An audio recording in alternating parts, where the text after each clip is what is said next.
গেল শনিবার ইরানে যৌথ হামলা চালায় যুক্তরাষ্ট্র ইসরায়েল। এর জেরে মধ্যপ্রাচ্যের মার্কিন ঘাঁটিগুলোতে পাল্টা আঘাতের পথ বেছে নেয় তেহরান। ইরানের প্রেসিডেন্ট মাসুদ পেজেশকিয়ান জানিয়েছেন, তেহরান কূটনীতির মাধ্যমে সংঘাত এড়াতে চেয়েছিল, কিন্তু ওয়াশিংটন ও তেল আবিবের হামলার পর তাদের সামনে আর কোনো পথ খোলা ছিল না।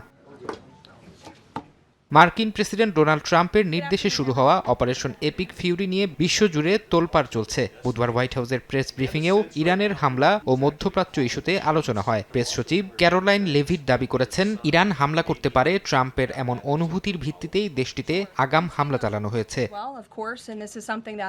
লেভিট আরও দাবি করেছেন, ইরানের ওপর হামলা চালানোর আগে ট্রাম্প প্রশাসন তেহরানকে কয়েকটি প্রস্তাব দিয়েছিল, যার মধ্যে ছিল ইরানের ওপর থেকে সব কঠোর নিষেধাজ্ঞা প্রত্যাহার, শান্তিপূর্ণ ব্যবহারের জন্য পারমাণবিক জ্বালানি সরবরাহ এবং মার্কিন বিনিয়োগে একটি যৌথ বেসামরিক পারমাণবিক কর্মসূচি চালু করা। তবে বিনিময়ে ইরানকে তাদের ইউরেনিয়াম সমৃদ্ধকরণ অবকাঠামো স্থায়ীভাবে ধ্বংস করার শর্ত দেয়া হয়। লেভিটের দাবি, ইরান এই প্রস্তাব প্রত্যাখ্যান করার কারণেই দেশটির ওপর অভিযান চালায় যুক্তরাষ্ট্র।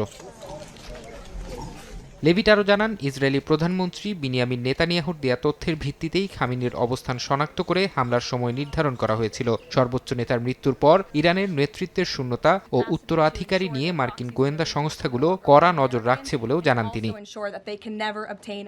মধ্যপ্রাচ্যের বর্তমান পরিস্থিতিতে সতর্ক অবস্থানে রয়েছে ইউরোপীয় দেশগুলো। জার্মান প্রতিরক্ষা মন্ত্রী সাফ জানিয়েছেন, জার্মানি এই সংঘাতের কোনো পক্ষ নয় এবং তাদের সেনাবাহিনী এতে অংশ নেবে না। কেবল সামরিক শক্তি ব্যবহার করে এই সংকটের সমাধান করা সম্ভব নয় বলেও মন্তব্য তার।